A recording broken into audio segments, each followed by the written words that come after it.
Maka dari dulu diajarkan tidak boleh jual Al-Quran kepada orang non-muslim, kepada orang kafir. Kenapa? Kita tidak bayangkan bagaimana Swedia yang negara Eropa rata-rata non-muslim tersebut tiba-tiba ribut, terjadi demonstrasi besar-besaran karena Al-Quran ini dilecehkan. Tapi pertanyaannya, apakah kita yang ada di Aceh, di Prada ini tidak melecehkan Al-Quran? Bahagian dari melecehkan Al-Quran adalah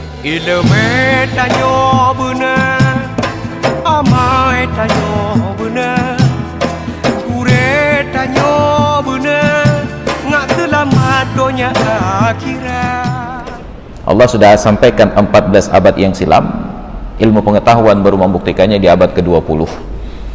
Maka kita bersyukur sebagai muslim, Allah berikan panduan kitab suci Al-Quran, la ya'tihil batilu min baini yadayhi wala min khalfih, yang tidak didatangi oleh kebatilan baik dari depannya ataupun dari belakangnya. Bisik-bisikan itu, orang-orang yang menggugat kebenaran Al-Quran tidak pernah berhasil sama sekali.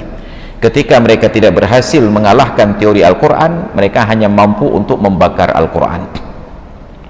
Orang ketika kalah berdebat, maka yang muncullah sikap premanismenya, mentepu uyuh. Itu menunjukkan bahwa logikanya tidak jalan. Orang barat sekarang sedang sampai pada tahap tersebut, Islamofobianya. Ketika tidak mampu meruntuhkan Islam, ajaran Islam dan umat Islam, akhirnya mereka kembali untuk meruntuhkan Al-Quran, membakar Al-Quran. Maka dari dulu diajarkan tidak boleh jual Al-Quran kepada orang non-muslim, kepada orang kafir. Kenapa? Karena khawatir mereka akan melecehkan Al-Quran ini.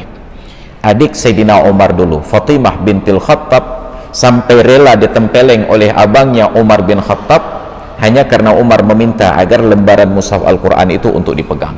Apa jawaban adiknya? Tidak boleh, karena kamu tidak suci. Mendengar bantahan itu, Fatimah ditempeleng sampai terjengkang dengan suaminya Zaid. Ini kita umat Islam ketika menjaga kitab suci. Tapi hari ini Al-Quran dijual bebas terbuka begitu saja. Jangankan orang non-muslim, kita yang Islam ini saja sudah tidak lagi menjaga kemuliaan Al-Quran. Padahal sudah ditulis dalam surat Al-Waqi'ah, la yamassuhu illal mutahharun, tidak menyentuh Al-Quran itu kecuali orang-orang yang suci. Ini buat standarnya. Saking sucinya, maka Al-Quran itu tidak boleh ada tambahan-tambahan tulisan, bahkan sekedar tulis nama pun tidak boleh. Coba tanyakan jemaah haji, jemaah umrah yang ingin mewakafkan Al-Quran untuk Masjidil Haram dan Masjid Nabawi, nggak bisa tulisan tangan, tetap di toko itu sudah disediakan stempel dengan format khusus wakaf bertuliskan. Saat kita beli, untuk apa? Untuk wakaf. Sudah ada format khusus cetakannya, tidak boleh bercampur dengan mushaf cetakan yang lain, harus seragam. Gak bisa kita bawa Al-Quran cetakan Toha Putra Semarang, usaha keluarga ataupun yang dari Indonesia ini dibawa sana. Itu hanya mampu bertahan satu waktu salat atau maksimal satu hari.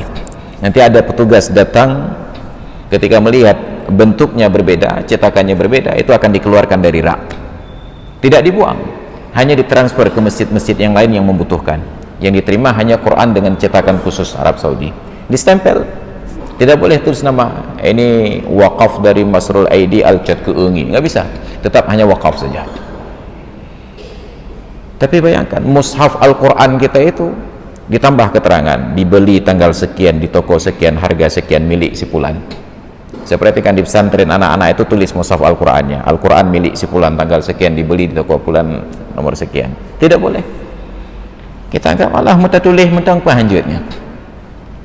Itu perintah Allah, sedangkan perintah manusia saja kita patuh. Apa perintah manusia? BPKB dan STNK itu nggak boleh ditulis-tulis. Pernahkah sekali-kali saat kita ingin tulis catatan, nggak ada kertas, kita keluarkan STNK untuk pinjam coret-coret sebentar? Nggak ada, sampai sekarang belum ada, kecuali orang gila saja. Nggak pernah BPKB itu ditulis sembarangan, tetap diserahkan kepada ahlinya, tolong diubah spesifikasi kendaraannya. Kalau BPKB, kalau STNK saja, manusia yang buat, manusia yang susun peraturannya, kita patuh. Kenapa kitab suci Al-Quran yang Allah turunkan, yang Allah buat peraturan, kita tidak patuh?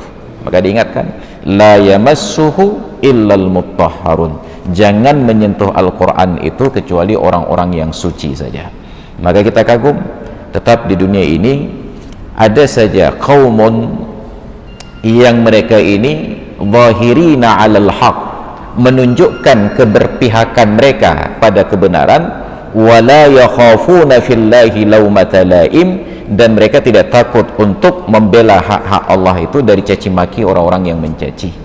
Kita tidak bayangkan bagaimana Swedia yang negara Eropa rata-rata non muslim tersebut tiba-tiba ribut, terjadi demonstrasi besar-besaran karena Al-Quran ini dilecehkan.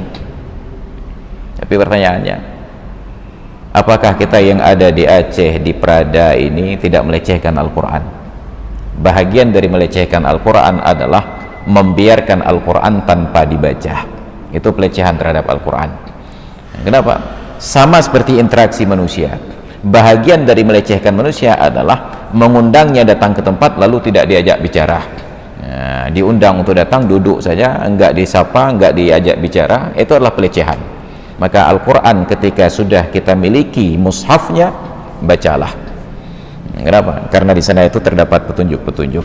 Ilmu tanyo benar, amai tanyo benar, kure tanyo benar, ngak selamat dunia akhirat. Ilmu tanyo